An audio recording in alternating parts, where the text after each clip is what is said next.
Hello, everyone. This is part one of the challenges of the Quarter Life Crisis series. It will be a monologue rather than an interview. So, starting with the introduction, what even is the Quarter Life Crisis? I define it as when you graduate undergrad or high school / community college and don't know whether or not to try to get more education, enter the workforce, where to settle down and whether or not to get married, essentially all those decisions about what your future is going to look like. And the quarter life crisis can start the very first time you are fully responsible for your own decisions. So if you are independent from 18, then you can start your quarter life crisis then. If you are on your parents' dime until you're out of college, or on, even if you're not on your parents' dime, scratch that.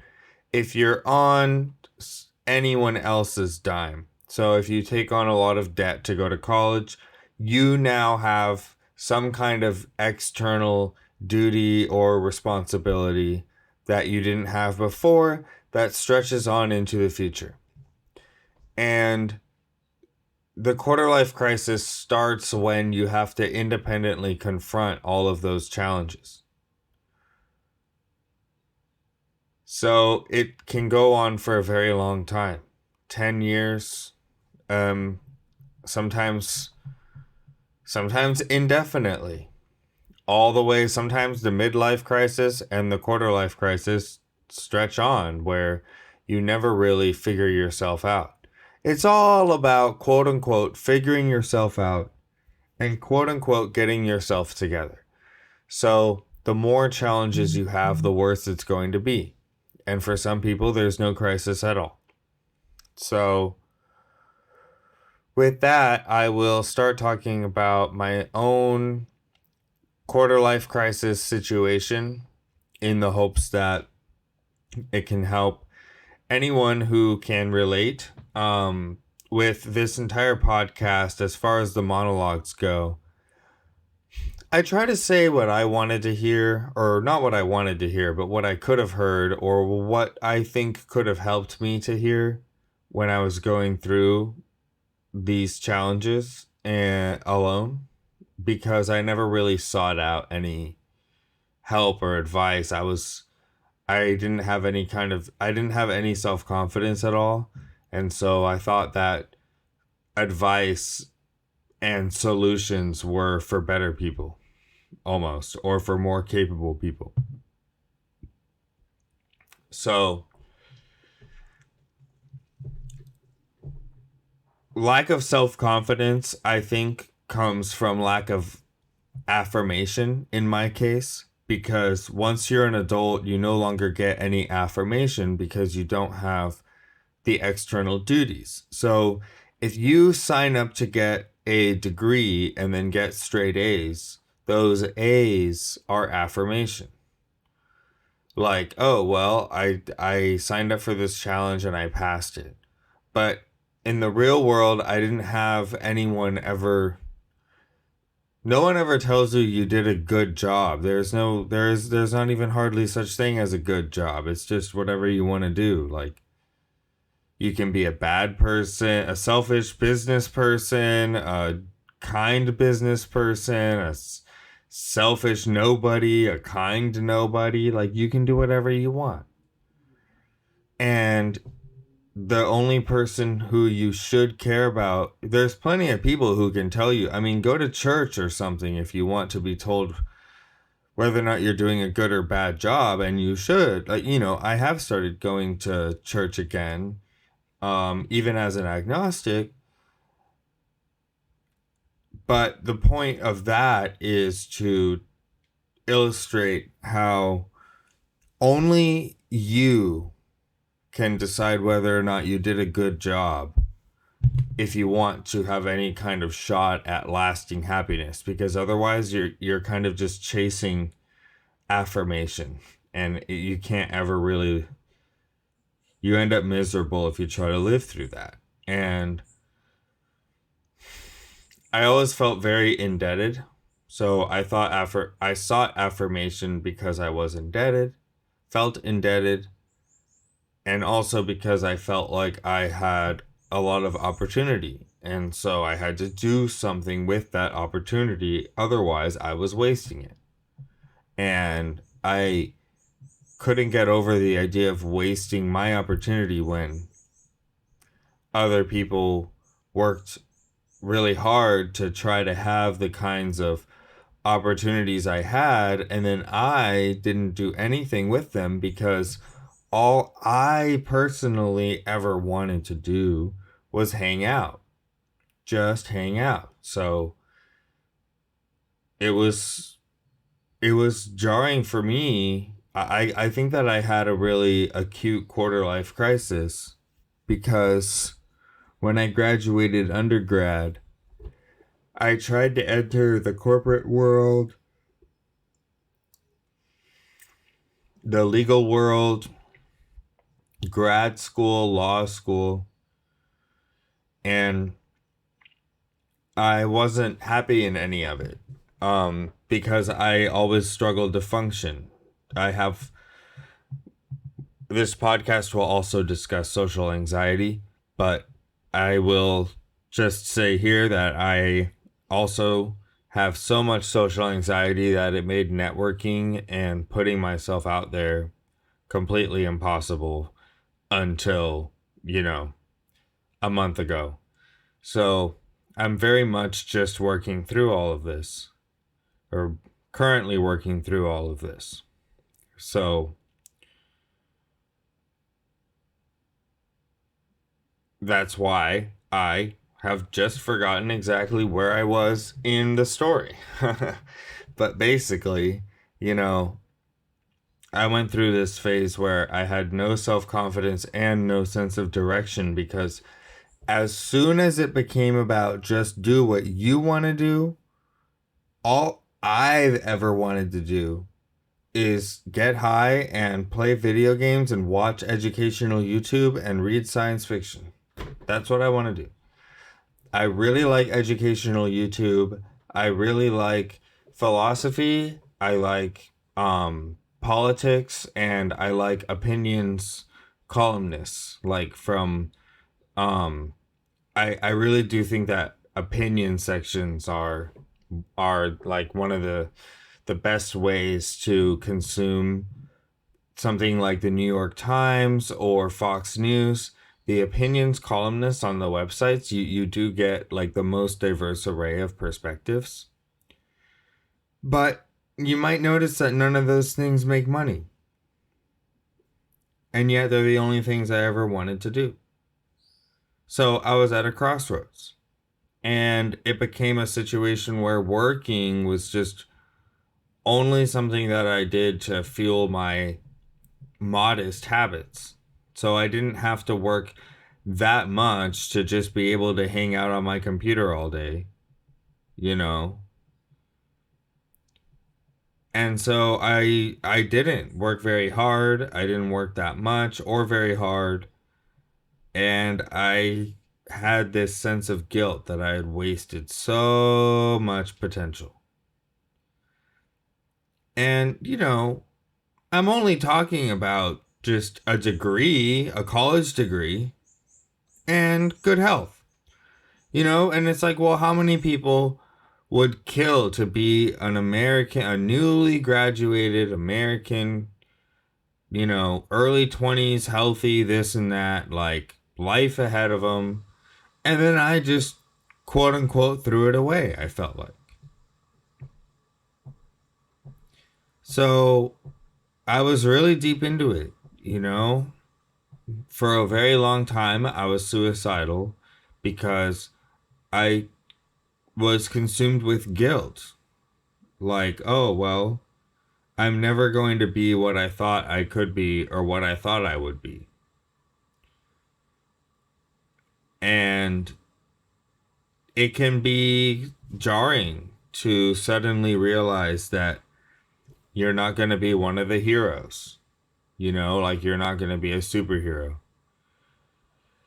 And you kind of, when you're young, you have this idea of, yeah, I'm not going to be a superhero, but I still could be someday.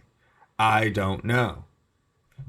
But then as you get older, it starts to dawn on you that, like, you're just not going to be one of the heroes, you know, who's very, very successful and this and that.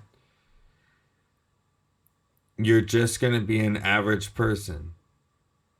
And you forget that society, you know, we can't help but water it down. However, an average person is a very amazing and valuable, wonderful thing. Just an average person, you know? So I think that the main issue with the quarter life crisis, if I had to summarize what the quarter life crisis is, it's an inability to find a sense of purpose and belonging in a way that also makes you happy and allows you to function. So you're trying to find that symbiosis of how can I do what I want and also have a sense of worth. Well, there can be a lot of barriers to that. So that's what we're going to go into now. What are some of the main barriers in the quarter life crisis? Well, by barriers, I mean challenges. So barriers, challenges that are universal, the most universal ones. First of all, everything that has to do with financial situation. And that can add a lot of stress and have a huge effect on self-esteem as well.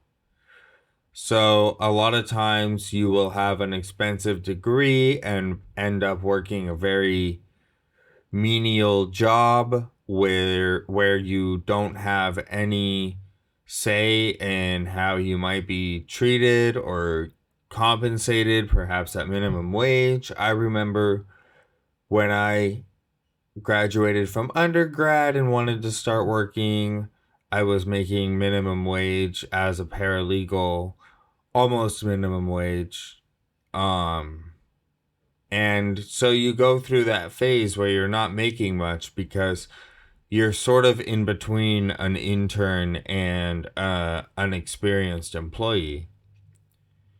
And that can really be hard because not only do you have the feeling of not being able to get the step ahead in the way that you expected with your degree, but you also have the debt from it and you have to pay it off with this menial wage that you also have to be able to afford incredible rent if you want to be able to have a job in any remotely urban or suburban area.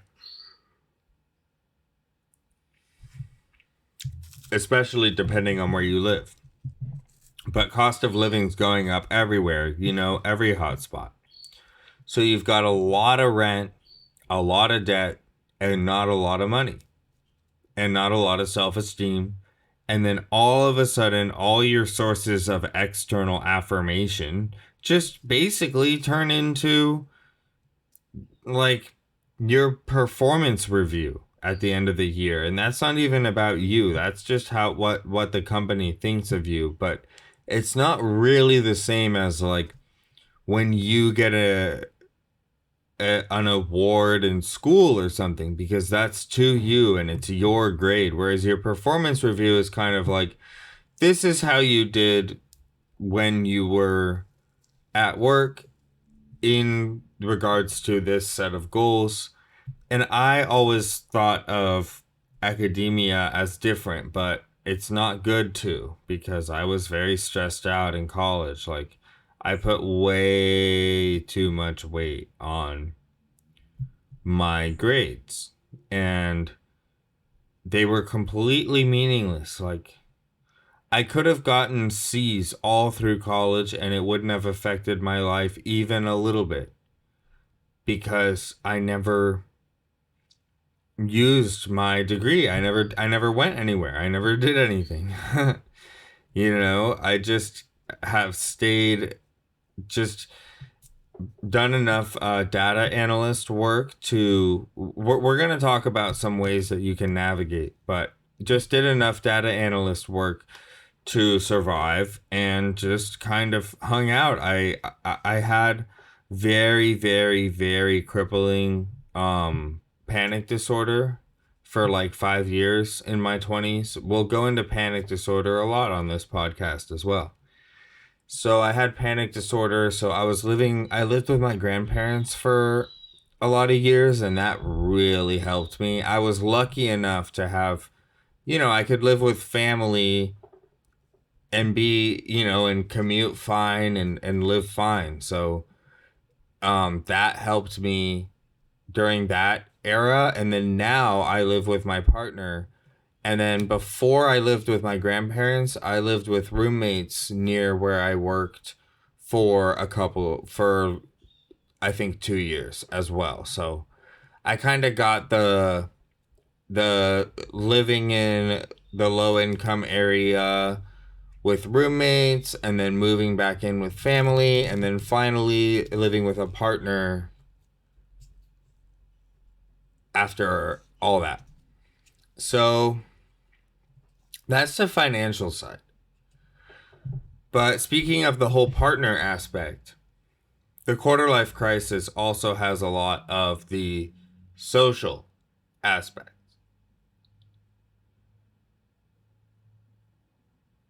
For me personally, it was very hard, because all the people you grow up with, they scatter, right? So the people you grow up with scatter and go all over.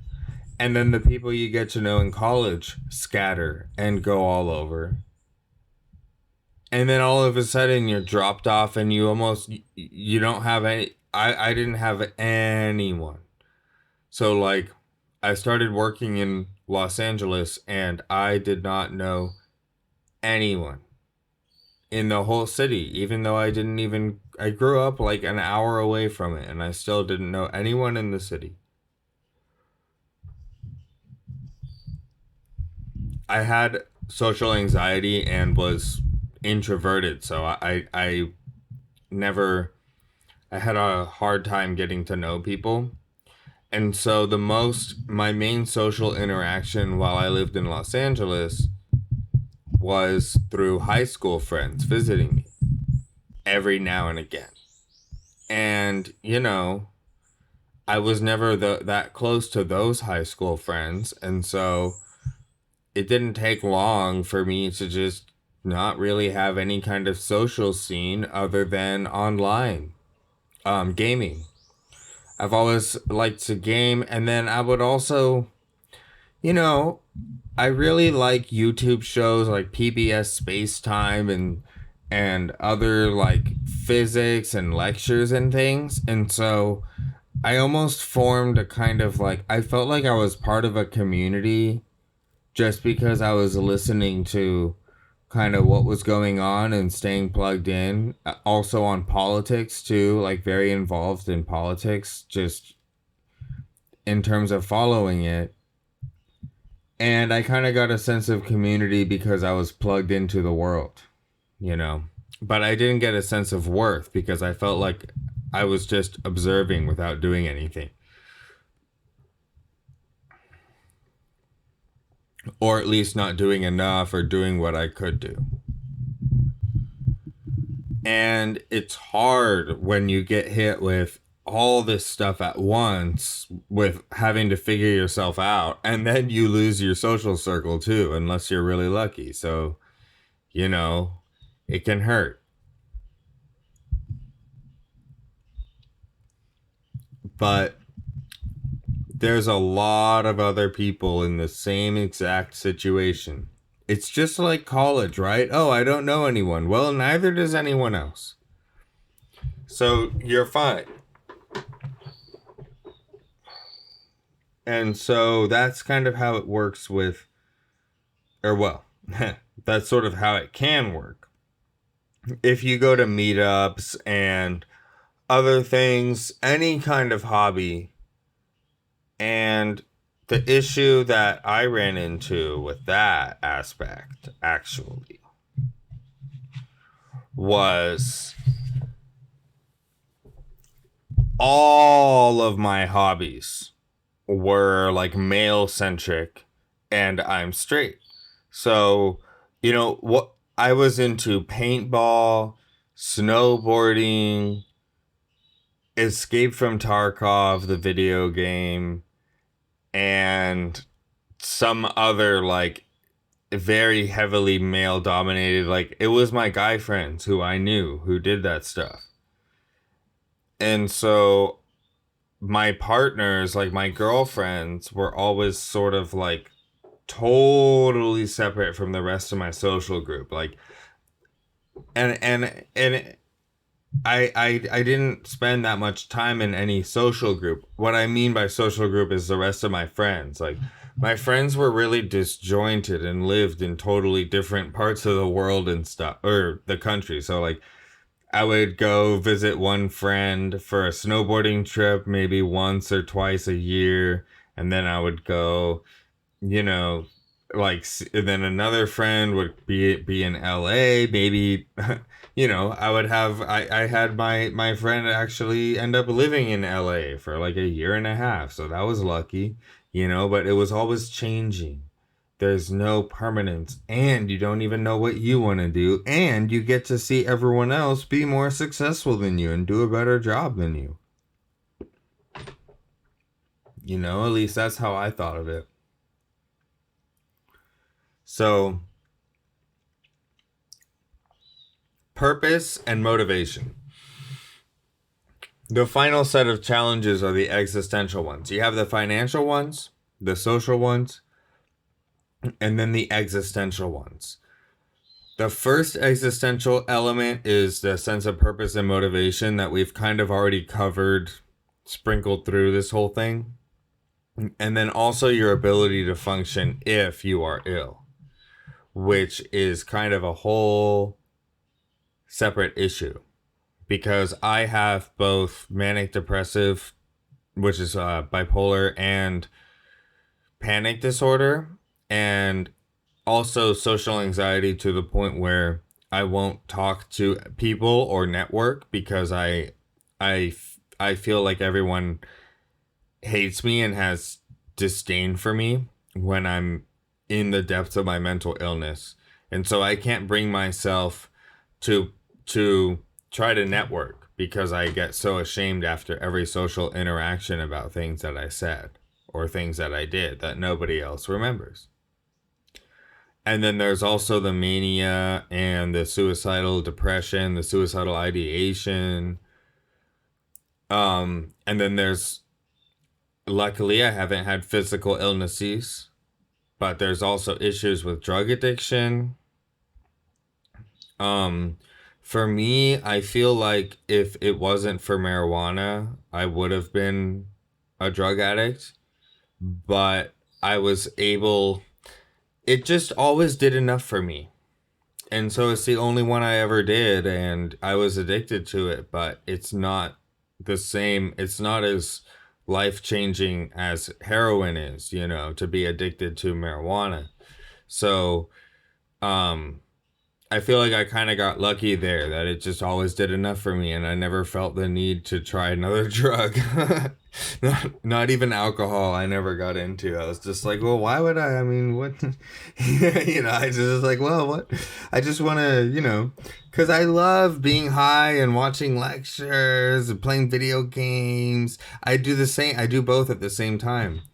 Because this is what I figured, guys. This is why this podcast, like, I learned all this random stuff, because I figured that if I could watch a PBS Spacetime episode, I couldn't fully understand it because I'm not, I don't know enough.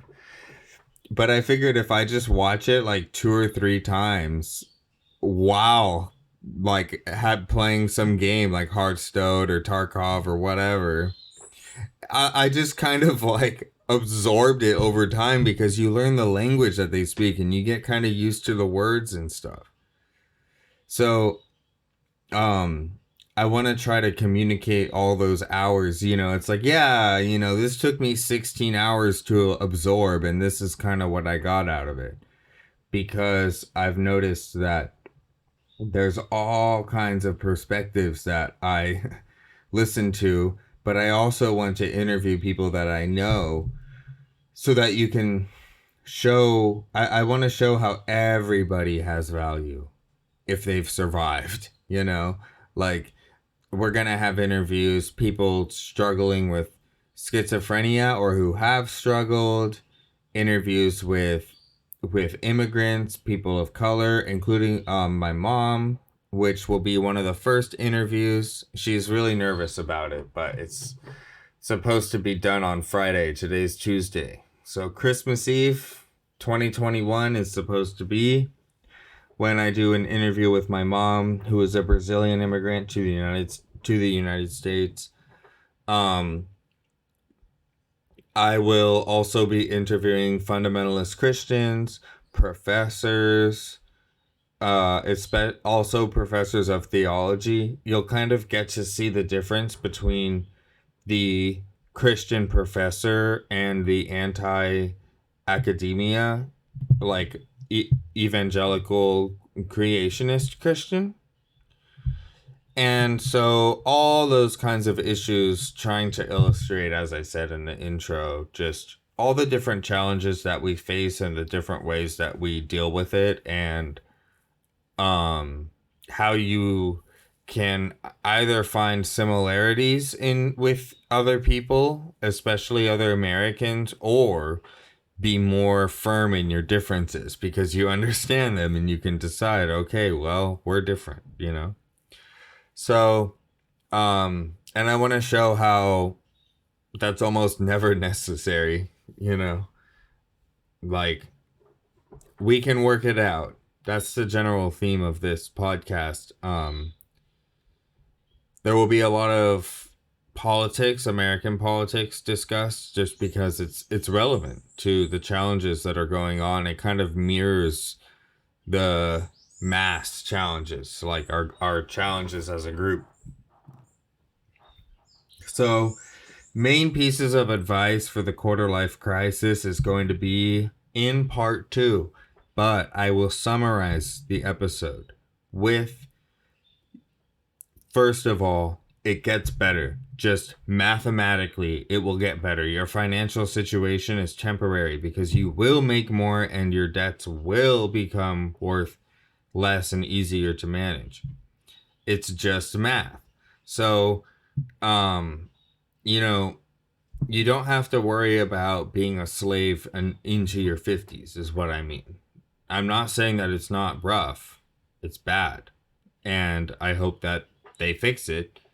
But what I mean is, it's not the same as being an indentured servant, like, forever, because if you are, as long as you don't do any lifestyle inflation and pay down your loans first before you do other things, and you just stay frugal until you have net zero worth, you can do pretty good.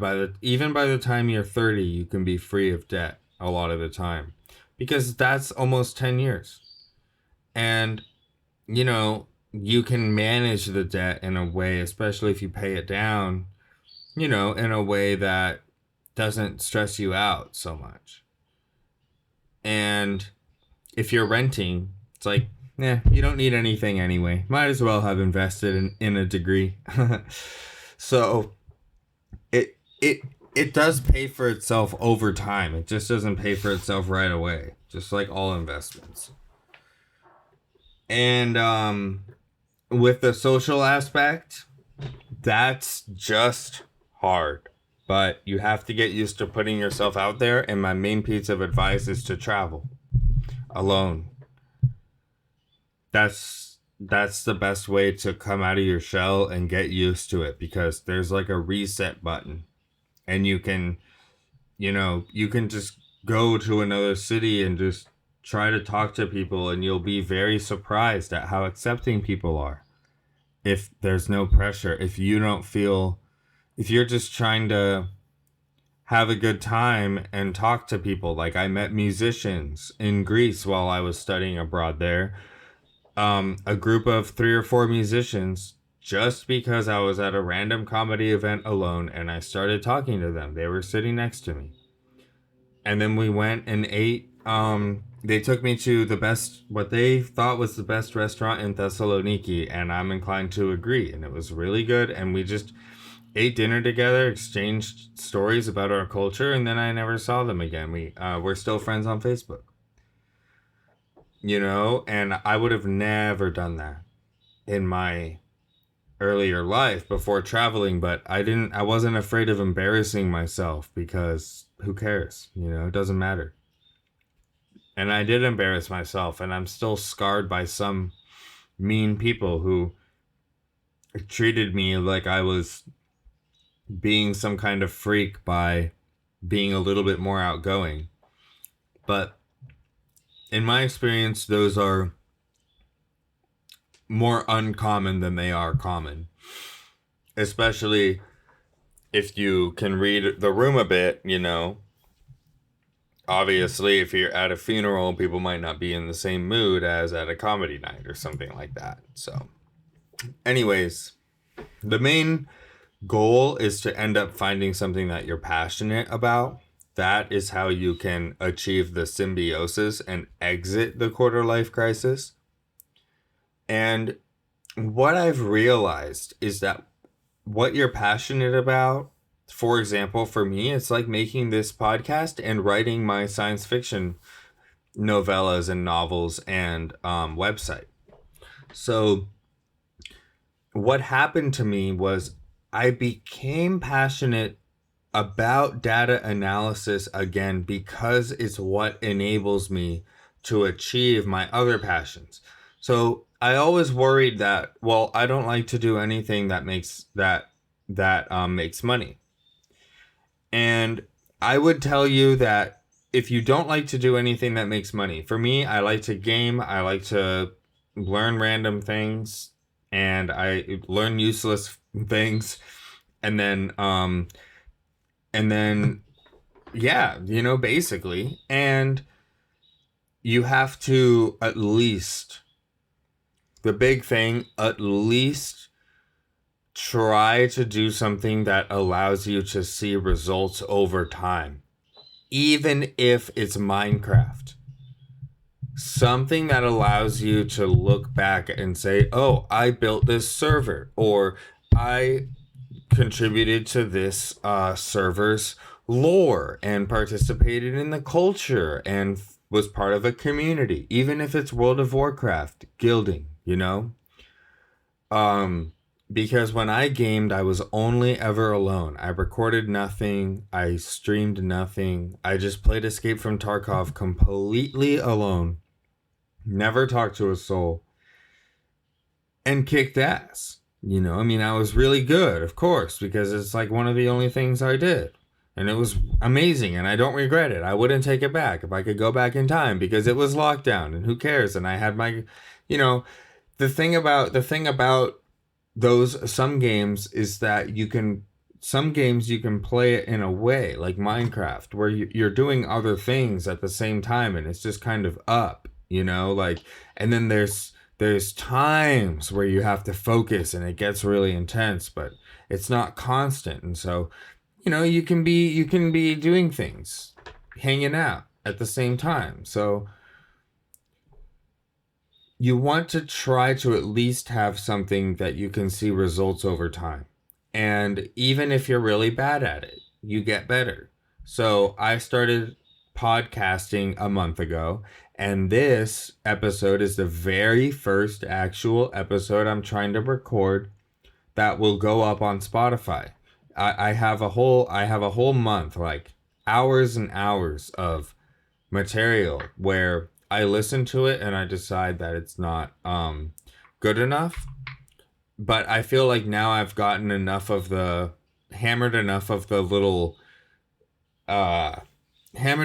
nails in, so to speak, and gotten it down enough to be at least worthy of my early episodes.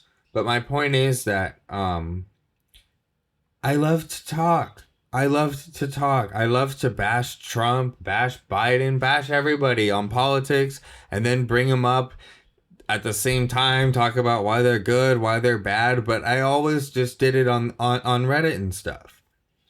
And I would say, guys, like, I would Reddit all the time. And just try to turn all that into something that you can look back on. And then what'll happen is that will allow you to see ways in which maybe it could be turned into something. And then you'll appreciate, even if you're not lucky enough for it to be something that also makes money, you'll appreciate your job more because it enables you to achieve something that you want to achieve. And your job you can start doing independent contract work with less hours. We'll talk about all that in the second episode. But, if you go into something like accounting, you can really manage your work-life balance in a way that's, rather ideal. So there's a lot of avenues with technology to achieve that as well. We're looking at almost 40 minutes, which is my longest episode so far, but I think that it's really important because I almost didn't make it through the quarter life crisis and I was miserable for a lot of it. So this is a good part 1. Part 2 will go a little bit more elaborate and specific on solutions. And then the rest of it will be an indefinite amount of parts that are just interviews with people regarding this issue. So part 3 will be an interview, part 4 interview, part 5. That's kind of how I think I'm going to do these podcasts, is set the themes with part 1, part 2 monologues, and then have interviews that either are with those themes or out on their own. So with that, thank you very much, everybody. Stay classy. San Diego, Los Angeles, San Francisco, Boston, Jalalabad, wherever you may be.